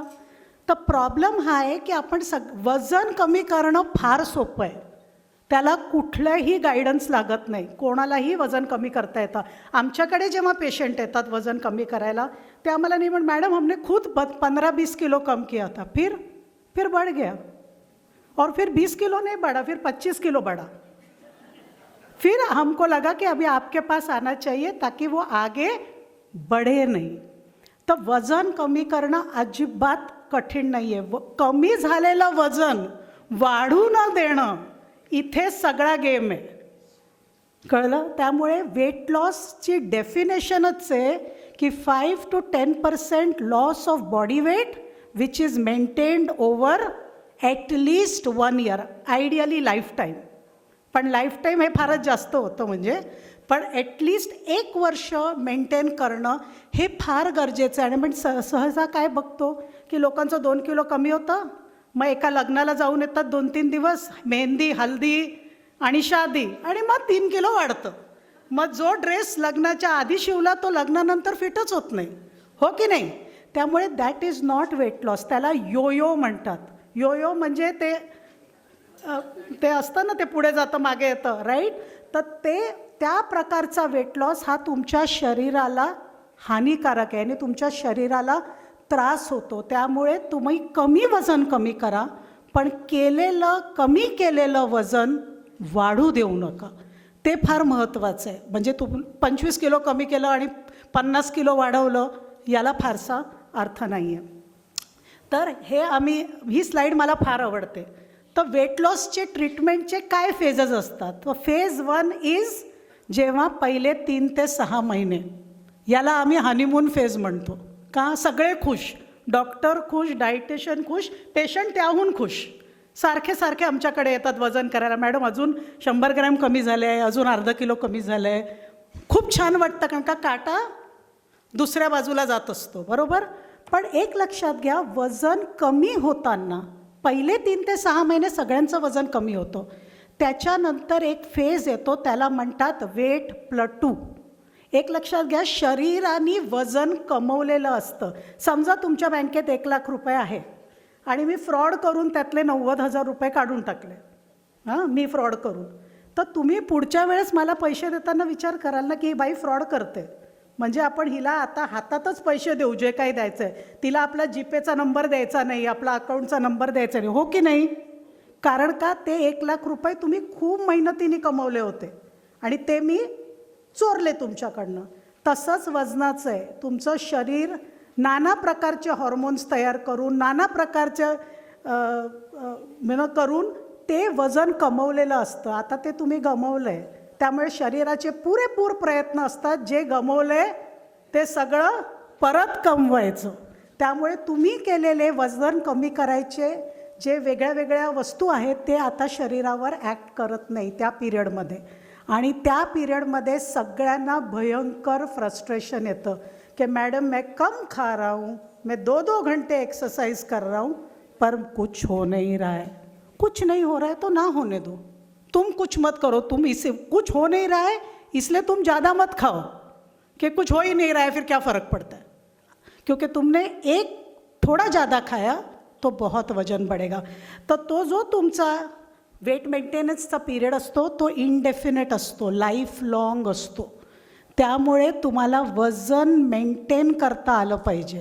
आणि जर तुम्ही जे काही मेंटेन करायला करताय, जे काही तुम्हाला डायटिशियननी डॉक्टरनी जे काही सांगितलं आहे ते करणं तुम्ही बंद केलं तर सगळं वजन परत येतं. त्यामुळे वजन कमी करण्यामध्ये वजन कमी करण्यापेक्षा वजन मेंटेन करणं किंवा वजन वाढू न देणं याला जास्त महत्त्व आहे. हे सरांनी ह्याच्याबद्दल सांगितलं आहे. रेमिशन म्हणजे काय, तर हे सगळ्या स्लाइड्स मी घेत नाही. हे सगळे रॉय टेलरचे पेपर्स आहे जे सरांनी ज्याबद्दल सांगितलं आहे. आता मेन गोष्ट, आपल्या देशात लोक काय खातात. ओके, तर जेव्हा सुरुवातीला 20 वर्षापूर्वी खूपसा शोधनिबंधातनं डेटा यायला लागला की भारतीय काय खातात. तर काय होतं माहिती आहे का, आपल्याला ब्लेम गेम खूप आवडतो इंडियामध्ये. मी खोटं बोललोच नाही की त्यांनी तो खोटं बोलला होता, मी खूप चांगला, तो खूप वाईट. तर जेव्हा डेटा यायला लागला, अधिकतर डेटा साऊथ इंडियामधनं येत होता. डॉक्टर मोहनचं जे सेंटर आहे चेन्नईमधनं, तसंच तिकडे डॉक्टर रामचंद्रने बरेच डॉक्टर्स आहे तिकडे जे आहारावर संशोधन करत होते. आणि ते तेव्हापासून म्हणतायत 25 वर्षापासून की इंडियन डाएटमध्ये खूप प्रमाणात कार्बोहायड्रेट आहे आणि त्यामुळे लोकांची वजनं वाढत आहेत किंवा डायबिटीज कंट्रोलमध्ये राहत नाही. तर मग इतर स्टेट्समध्ये काय वाटायचं लोकांना, साऊथ इंडियन लोक भातच खातात, ते खूप इडली डोसा खातात म्हणून त्यांचं कार्बोहायड्रेट जास्त आहे. आम्ही असे नाही आहे, आम्ही खूप कमी खातो. म्हणून ही स्टडी केली गेली. या स्टडीचं नाव आहे स्टार्च स्टडी. मी पण या स्टडीचा पार्ट होते.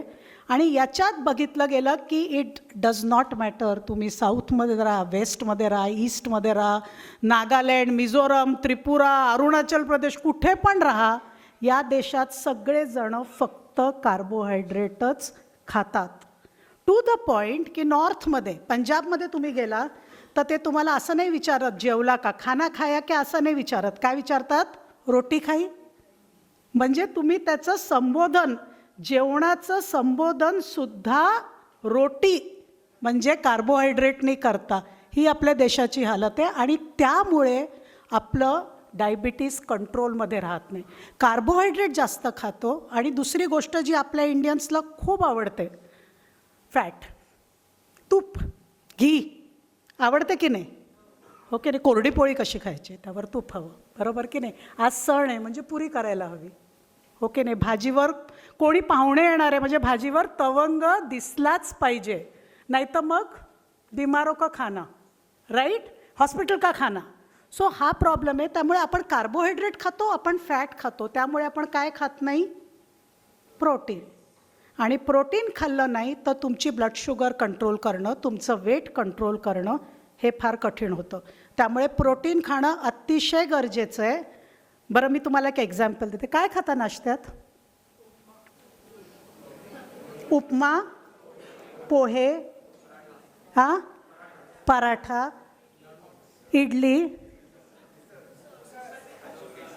कचोरी, बेटर, आणि लाडू. ह्याच्यात प्रोटीन कशात आहे.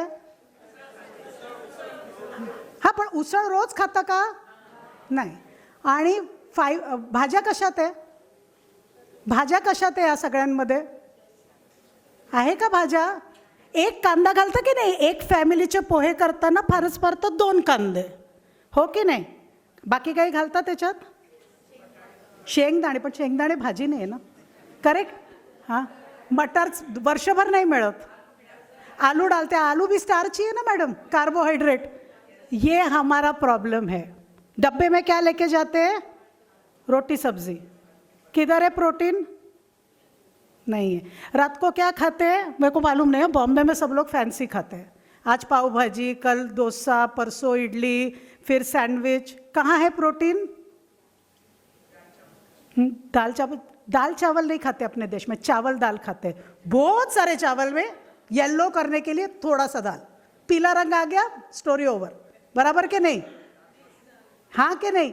एक कटोरी चावल के साथ कितने लोग एक कटोरी दाल खाते हैं? एक कटोरी चावल के साथ एक कटोरी दाल, दूसरी कटोरी चावल लिया तो दूसरा कटोरी दाल, ऐसा कितने लोग खाते हैं? दाल चावल कहने का तात्पर्य ही ये है, दाल पहले आता है, चावल बाद में। दुगुना दाल, 2:1। 2 कटोरी दाल के साथ 1 कटोरी चावल खाओ, ब्लड शुगर ठीक रहेगी। फिर चावल खाने, फिर दाल लो। वैसे ही 1 इडली के साथ 2 कटोरी सांभर खाओ, ताकि फिर दूसरी इडली खाने का सवाल ही नहीं उठता ना, पेट ही भर जाएगा। है कि नहीं? So Indian diets are high in carbohydrate and high in fat, और ये ही हमारा सबसे बेसिक प्रॉब्लम है। अगर जो कोई बोलेगा बेसिक प्रॉब्लम क्या है, ये बेसिक प्रॉब्लम है। ओके, ईट लॅन्सेट कमिशन करके, लॅन्सेट नाम का बहुत बड़ा जर्नल है, खूप मोठं जर्नल आहे, आणि त्यांची कमिशन असते जे वेगळ्या वेगळ्या आहाराचं संशोधन करतात। तर ईट लॅन्सेट कमिशननी इंडियन डाएटवर संशोधन केलं आणि ते म्हणाले की इतर सगळ्या देशांच्या कंपॅरिझनमध्ये इंडियामध्ये जास्त शाकाहारी लोक आहे की नाही? आणि जे मांसाहारी आहे ते सुद्धा मंगळवार, गुरुवार, शनिवारी शाकाहारी असतात, आणि चतुर्थी, एकादशी, श्रावण, चातुर्मास शाकाहारी असतात। जरी आपल्या देशात इतके शाकाहारी लोक आहेत, जगातल्या सगळ्यात कमी भाज्या इंडियातले लोक खातात। शाकाहारीचा अर्थ काय? भाज्या खाणारा। What is vegetarian? Person who eats vegetables. मग आपण भाज्या तर खातच नाही, मग काय फायदा शाकाहारी असायचं? पोळी आणि भात खायला शाकाहारी नाही व्हावं लागत, मांसाहारी लोक पण तेच खातात। 1 पीस चिकन बरोबर बिर्याणीमध्ये काय असतं? 1 पीस चिकन आणि बाकी सगळं तांदूळ, राईट? त्यामुळे सगळ्यात मोठा प्रॉब्लेम आहे की दुसरा प्रॉब्लेम, आपण भाज्या अजिबात खात नाही, अजिबात म्हणजे अजिबात नाही। आणि तिसरी गोष्ट म्हणजे बटाटा ही भाजी नाही आहे। बटाटा इज लाईक पोळी और भात। बटाट्याची भाजी आणि पोळी खाल्ली म्हणजे तुम्ही 3-4 पोळ्या खाल्ल्या, भाजी खाल्लीच नाही। ओके, सो जे तुम्हाला सरांनी सांगितलं रेमिशन ऑफ डायबिटीज, त्याच्यात ते म्हणाले होते लो कॅलरी डाएट घ्यावं लागतं। तर रॉय टेलर ज्यांनी हे सगळं डिस्क्राईब केलं आहे, त्यांच्या ह्याच्यात लो कॅलरी डाएट म्हणजे मील रिप्लेसमेंट्स दिले होते। म्हणजे मील म्हणजे जेवण, रिप्लेसमेंट म्हणजे त्याला रिप्लेस करायला जे देतो, त्याऐवजी जे देतो। तर मील रिप्लेसमेंट शेक्स मिळतात, म्हणजे ज्यांनी डायबिटीज रेमिशन केलं ते जेवत नव्हते, ते सकाळी 1 शेक, दुपारी 1 शेक आणि रात्री 1 शेक, तेवढंच खात होते। तेवढंच खाता येतं, त्यांनी डायबिटीजचं रेमिशन होतं। फक्त 800 कॅलरी एका दिवसात। तर आपल्या देशात पण खूपसे मील रिप्लेसमेंट्स मिळतात, पण बरेच लोक जे स्वतःच रेमिशन करायला जातात ते काय करतात? जे जिममध्ये प्रोटीनचे डबे असतात ना, तेच मील रिप्लेसमेंट म्हणून वापरतात, आणि मग त्यांचं रेमिशन होत नाही। त्यामुळे हा फरक दिला आहे की रेमिशन करायचं असेल तर तुम्हाला मील रिप्लेसमेंटची गरज आहे, प्रोटीन पावडरची नाही। ओके, त्यामुळे त्याचे मी फक्त दाखवले की मील रिप्लेसमेंट आणि ह्याच्यात फरक काय आहे। हे सगळ्या स्लाइड्स मी करणार नाही आता। या बरेच जण आम्हाला म्हणतात की मील रिप्लेसर्स फार महाग असतात। एक मील रिप्लेसमेंट अबाउट 150 रुपयाचं पडतं, आणि म्हणजे मग तुम्हाला दिवसाला अबाउट 500 रुपये एका माणसाचं जेवण होतं, राईट? त्यामुळे बऱ्याच लोकांना असं वाटतं हे फार महाग आहे, त्यामुळे हे करत नाही। तर आपलं काही भारतीय मील रिप्लेसमेंट आहे का? तर खूप सोपं गोष्ट म्हणजे जे तुम्ही मील रिप्लेसमेंट म्हणून घेऊ शकता इज सत्तू। सत्तू माहिती आहे काय असतं सत्तूमध्ये? फुटाण्याचं पीठ, त्याच्यामध्ये ज्वारी, बाजरी वगैरे घालू नका, जे पुण्याला घालून विकतात, ज्याला सातूचं पीठ म्हणतात। ते सत्तू नाही आहे. सत्तू म्हणजे फुटाणे घ्यायचे, त्याला मिक्सरला लावायचं आणि ते पीठ जे होतं त्याला सत्तू म्हणतात, जे UPमध्ये पहलवान लोक पण, हो की नाही.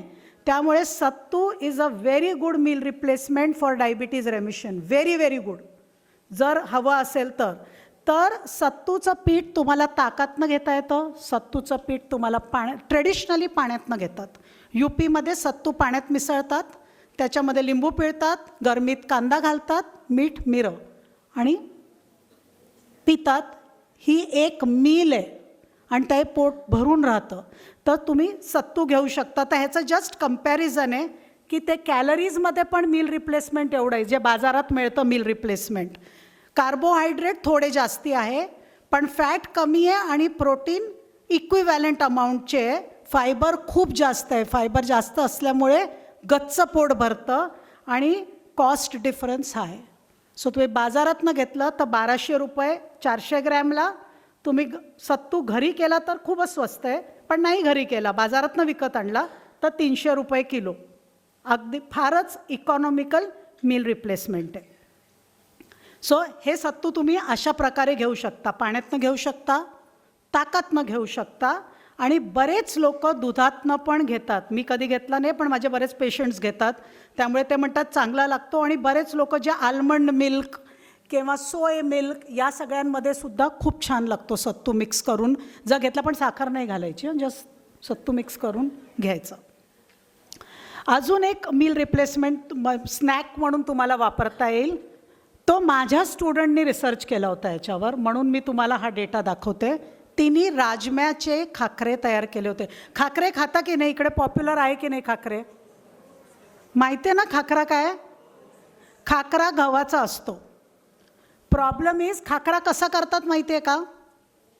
चपाती करायची, ती तव्यावर टाकायची आणि ती दाबून दाबून दाबून दोन्ही बाजूला शेकायची. जेव्हा तुम्ही ती दाबता चपातीत जे पाणी असतं ते निघून जातं आणि ती चपाती कडक होते आणि त्या कडक चपातीला आपण काय म्हणतो? खाकरा. करेक्ट. आता लोक काय करतात, जेव्हा चपाती खातात तेव्हा एक खातात, मैं डाएट पे हूँ एक ही रोटी खाऊंगा. करेक्ट. पण 4 वाजता भूक लागली की खाकरा मॅडम बहुत लाईट है, 4-5 खा सकते. जर एक पोळीचा एक खाकरा होतो तर 5 खाकरे कसे खाऊ शकता तुम्ही? जेव्हा तुम्ही शेकता तेव्हा पाणी जातं आणि पाण्यात कॅलरीजच नसतात. त्यामुळे जे जातं आहे त्यात 5 खाकरे म्हणजे 500 कॅलरीज, 5 पोळ्या. आणि लोक खाकरे खाताना विचार करत नाही. आणि बऱ्याचशा खाकऱ्यांना मार्केटमध्ये खूप तूप पण लावलेलं असतं जेणेकरून ते जास्त दिवस टिकतात. राईट. त्यामुळे खाकरे खाताना विचार करा. आता आम्ही हे राजम्याचे खाकरे तयार केलेले. सो राजमा 80% राजम्याचं पीठ आणि 20% गव्हाचं पीठ. आणि जे ते आम्ही दिलं होतं ज्या लोकांना प्री डायबिटीज आहे, म्हणजे डायबिटीजची एक मागची स्टेज, फास्टिंग शुगर जास्त आहे किंवा जेवणानंतरची शुगर जास्त आहे पण HbA1c इतकं वाढलं नाही आहे की डायबिटीज डिटेक्ट झाला आहे, वजन जास्त आहे, ट्रायग्लिसराईड जास्त आहे, अशा लोकांना आम्ही दिला होता. आणि 3 महिने दिल्यावर असंच बघण्यात आलं की जेव्हा स्नॅकमध्ये ते राजमाचे खाकरे खात होते त्यांची ब्लड शुगर नॉर्मल येऊ लागली. एकच खायचा तोही, असं नाही की 10 खाऊ शकता. पण हा सुद्धा एक घरी करण्यास योग्य सारखा एक उपाय आहे की तुम्ही गव्हाचे खाकरे न करता, मी राजम्याचे केले, तुम्ही मटकीचे करू शकता, चवळीचे करू शकता, छोल्याचे करू शकता, तुम्ही कुठलंही कडधान्य वापरू शकता. कडधान्याचा वापर वाढवा, तुमची ब्लड शुगर कंट्रोलमध्ये यायला, वजन कंट्रोलमध्ये यायला मदत होईल. हा आम्ही अमेरिकन डायबिटीज असोसिएशनमध्ये हा पेपर पब्लिश केलेला. आता सिंपल गोष्टी जेवण वाढताना हे नेहमी लक्षात ठेवा. प्लीज फोटो काढून घ्या जर तुम्हाला काढायचा असेल तर. हे internationally accepted method of eating. अर्धी प्लेट भाज्या, त्यातली 1/4 प्लेट कोशिंबीर किंवा सॅलड, 1/4 प्लेट शिजलेली भाजी. जर तुम्हाला सॅलड कोशिंबीर आवडत नसेल, पचत नसेल, तर अर्धा प्लेट शिजलेली भाजी. तुमच्याकडे भाजी करायला वेळ नाही तर अर्धा प्लेट सॅलड, काहीही कॉम्बिनेशन चालेल, पण ते खाणं गरजेचं आहे. अर्धा प्लेट. त्यानंतर 1/4 प्लेट प्रोटीन. जर तुम्ही शाकाहारी आहात तर उसळी, दही, पनीर सगळे ठेवले आहे प्रोटीन त्याच्यात. डाळ जे तुमच्याकडे आहे ते. आणि फक्त 1/4 प्लेट कार्बोहायड्रेट. तर आयदर चपाती और भात और बटाटा, वन ऑफ देम, तिन्ही नाही. हे असं जर तुम्ही फॉलो केलं नाश्ता, लंच आणि डिनर, तर बघा तुमची शुगर कशी कंट्रोलमध्ये येते. पण हे सगळ्या दूर फॉलो झालं पाहिजे. यात तुमचे पोहे कुठे बसत आहेत? नाही बसत, राईट. यात उपमा बसतोय, इडली बसते, काहीच बसत नाही आहे. म्हणून ब्लड शुगर कंट्रोलमध्ये येत नाही आहे. तर अशा कुठल्याही पुस्तकात लिहिलं नाही आहे की नाश्त्यात भाज्या नाही खायच्या. कुठल्या पुस्तकात लिहिलं असं? लिहिलं आहे कुठे की नाश्त्यामध्ये भाज्या नाही खायच्या? रोज सकाळी नाश्त्यामध्ये 1 वाटी भाज्या कच्च्या नाही तर शिजवून नक्की खा, ज्या तुमच्या घरात आहे. 1 वाटी प्रोटीन नक्की खा जे तुमच्या घरी आहे. कडधान्य, डाळ, दही, पनीर, लो फॅट पनीर, नाही तर मलाई पनीर खाऊ नका, नाही तर वाढेल वजन. Okay, so low fat paneer, tofu काही खा. नॉन व्हेजिटेरियन असाल तर अंड 1. आणि मग उरलेल्या भुकेमध्ये थोडंसं कार्बोहायड्रेट. म्हणजे 1 वाटी पोह्यात 4 जणांची फॅमिलीला पुरलं पाहिजे इतकं. कारण का ते नैवेद्य इतकंच खायचं आहे, ते फारसं खायचं नाही आहे. ते जिभेसाठी, बाकी सगळं शरीरासाठी. Okay, so this is veg, that is non veg. दोन्ही प्लेट्स दाखवल्या. तर ह्याला म्हणतात plate partitioning method of eating. हे सगळ्यात महत्त्वाचं आहे जर तुम्हाला वजन आणि डायबिटीज दोन्ही कंट्रोलमध्ये ठेवायचं आहे. आता हे राजमा चावल आहे. राजमा चावल खाता की नाही तुम्ही? खाता ना? काय करता राजमा चावल केल्यावर? राजमा आणि चावल, बरोबर की नाही? असं खायचं. 1 वाटी राजमा, 1 वाटी दही, 1च वाटी भात आणि अर्धा प्लेट सॅलड. तर जेवण तेच आहे, राजमा चावल, पण खायची पद्धत वेगळी आहे. आता हे मी तुम्हाला सांगते, हे फार मोठं रहस्य आहे ब्लड शुगर कंट्रोल करण्याचं. याला म्हणतात ऑर्डर ऑफ ईटिंग. आपल्या देशात डॉक्टर अनूप मिश्रा नावाचे डॉक्टर आहेत दिल्लीला, गुडगावमध्ये मोर स्पेसिफिकली. त्यांचं ह्याच्यावर खूप काम आहे. आणि आपल्याच देशाची एक स्टुडंट अमेरिकेला जाऊन, तिचं नाव आहे अल्पना शुक्ला, तिने अमेरिकेला जाऊन याच्यावर खूप संशोधन केलं आहे. तर याच्यात काय, हे तुमचं ताट आहे, राईट? असंच असतं ना, म्हणजे असं नसतं. ह्याच्यात पोळ्या जास्त असतात आणि भाज्या चमचाच असतात. पण लेट्स प्रिझ्यूम तुम्ही असं ताट वाढून घेतलं आहे. तर जेवायचं कसं जेवाल तुम्ही असं ताट असेल तर? सगळ्यात पहिले आपण पोळीचा तुकडा तोडतो आणि मग तो भाजीला किंवा ज्याला कशाला लावून आणि आपण खातो, राईट? म्हणजे आपण काय करतोय, पोळीला चमच्यासारखं वापरतोय. त्या पोळीनी आपण आमटी खातो, त्या पोळीनी आपण भाजी खातो, त्या पोळीनी आपण जे काही तुम्हाला खायचं आहे. हां, का हे त्या जमान्यात होतं जेव्हा लोकांकडे चमचे नव्हते. आता आपल्याकडे चमचे आहे की नाही? सगळ्यांकडे चमचे आहे. म्हणून आता चमचे वापरा. तर सगळ्यात पहिले जेवताना आपण प्रोटीननी सुरुवात करायची. तर डाळ किंवा उसळ पहिले वाटीभर चमच्यानी खायचं. हळू खायला फार महत्त्व आहे. त्यानंतर सॅलड, त्यानंतर भाजी, त्यानंतर दही किंवा पनीर जे तुमच्या घरी आहे ते. आता विचार करा, खरंच मला भूक आहे का? डॉक्टर राजपूतनी काय सांगितलं होतं? किती मोठं असतं आपलं पोट? भरलं की 4 वाट्यांनी, भरलं की नाही? हां, मग आता विचार करा, खरंच पोळीची गरज आहे का? असेल तर थोडी भाजी, थोडी कोशिंबीर जास्त घ्या आणि ती अख्खी पोळी खायची गरज नाही. अर्धीसुद्धा खाऊ शकता, 1/4सुद्धा खाऊ शकता, 2 घाससुद्धा खाऊ शकता समाधानासाठी. असं केलं तर तुम्हाला लक्षात येईल की तुमची ब्लड शुगर एकदम टाईट कंट्रोलमध्ये, पोस्ट प्रांडियल 140हून वाढणार नाही. प्रयत्न करा, मला फोन करा किंवा डॉक्टर नवालला फोन करा, ते मला सांगतील. दुसरी गोष्ट फार महत्त्वाची, हे खायला प्रत्येक जेवण has to be a complete meal. खूप जणं रात्री लाईट जेवायचं म्हणून नुसती खिचडी खातात, राईट? नुसता वरण भात खातात, हो की नाही, नुसता पुलाव खातात, आज बोर हो गया खाली पुलाव, राईट. मग असं खाल्लं तर तुम्ही हेल्दी खातच नाही आहे. तर एक लक्षात ठेवा, हे सगळं असायला पाहिजे, कारण का तुम्हाला भाज्यांमधनं फायबर, मायक्रोन्यूट्रियंट्स मिळत आहेत, दही आणि डाळीतनं प्रोटीन मिळत आहेत, आणि पोळी किंवा भातातनं किंवा भाकरीतनं कार्बोहायड्रेट मिळत आहेत. सगळं असण्याची गरज आहे. म्हणजे बायकांना एक्झाम्पल देते, पुरुषांना कसं द्यायचं मला माहिती नाही. नुसती नवीन साडी असणं का चालतं का? त्याला मॅचिंग ब्लाऊज पाहिजे, त्याला मॅचिंग ज्वेलरी पाहिजे, त्याला मॅचिंग टिकली पाहिजे, तर कंप्लीट ड्रेस होतो ना. तसंच कंप्लीट जेवणाला पण सगळे कॉम्पोनंट्स पाहिजे. पुरुषांना द्यायला एक्झाम्पल नाही आहे, कारण का ते कुठल्याही पॅन्टबरोबर कुठलाही शर्ट घालतात. ओके, हे ब्रेकफास्ट ऑप्शन आहे. हां, तर प्लीज असा ब्रेकफास्ट घ्या. तुम्ही बघू शकता चिला आहे.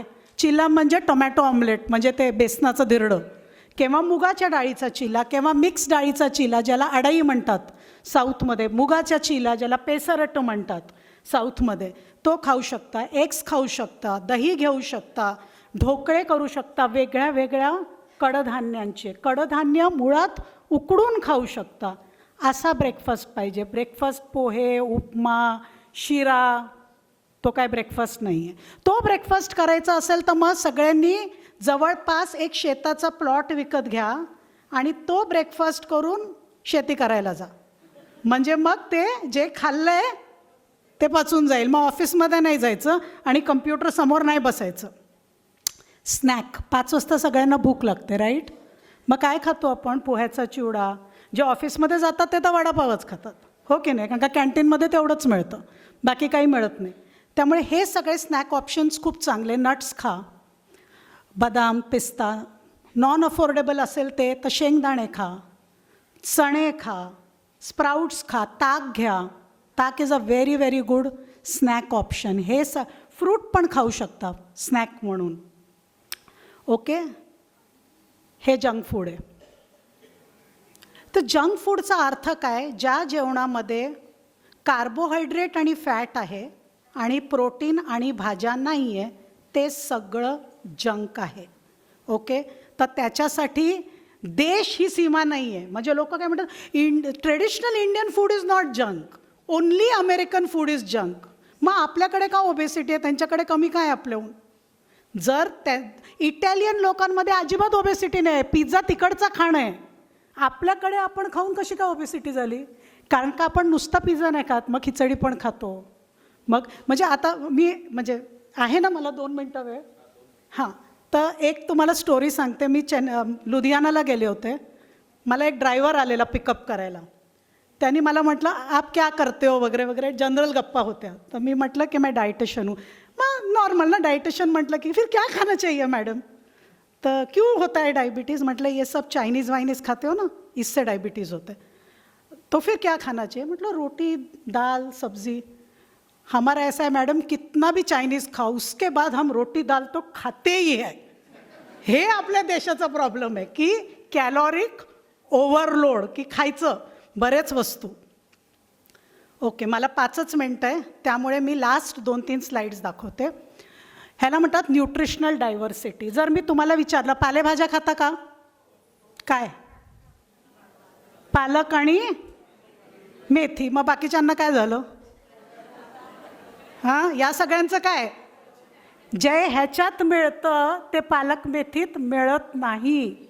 त्यामुळे सगळ्या जे भाजीवाला विकतो, प्रत्येक भाजी घरात आणून खाल्लीच पाहिजे. Okay, apple a day keeps all these people away. आणि what about other fruits? They don't keep doctor away. Please, ही सगळी फळं खा. These all fruits keep doctor away even more. तर सगळी फळं खा, कारण का ही फार लो कॅलरी आहे. जांभळं, बोरं, पेरू ही खरी फळं आहे. ह्याला म्हणतात 0 किलोमीटर डाएट. मला माहिती नाही तुम्हाला हा शब्द माहिती की नाही. जे तुमच्या 0 किलोमीटरमध्ये उगवतं, जे तुमच्या प्रांतात उगवतं, ते डाएट तुमच्यासाठी खूप चांगलं आहे. तर हे सगळं ओरिजिनल फ्रूट्स आहे. ॲपल तर इंग्रजांनी इंडियात आणले आहेत, ते ओरिजिनल नाही आहे, ते एक्सपोर्टेड माल आहे. हे खरा माल आहे. ओके. आणि last one, change of attitude. काय माहिती आहे मॅडम, प्रसाद हा खावाच लागतो, नाही तर पाप लागतं. मग 400 शुगरमध्ये पण आम्ही मोदक खातो, हो की नाही? कारण का नाही तर असं कसं चालेल, गणपतीला वाईट नाही का वाटणार, हो की नाही? त्यामुळे मग गणपतीला पण मोदक देऊ नका आणि तुम्ही पण मोदक खाऊ नका, कारण का गणपतीने मोदक मागितले नाही. मग गणपतीला फ्रूट द्या, तुम्ही पण फ्रूट खा, हो की नाही? जर तुमची शुगर हाय आहे तर देवाला नैवेद्य दाखवताना इट इज इम्पॉर्टंट की फ्रूट्स द्या, कारण का मग तो नैवेद्य सगळ्यांना देता येतो. ह्याला सगळ्यांना देण्याला फार महत्त्व आहे आणि नैवेद्य खाण्याला महत्त्व आहे. नैवेद्य काय असेल त्याला महत्त्व नाही आहे, है ना? भाव पाहिजे, वस्तू नको आहे. Okay. So thank you so much for a patient hearing. आणि काही प्रश्न असतील तर मी नंतर उत्तरं देऊ शकते.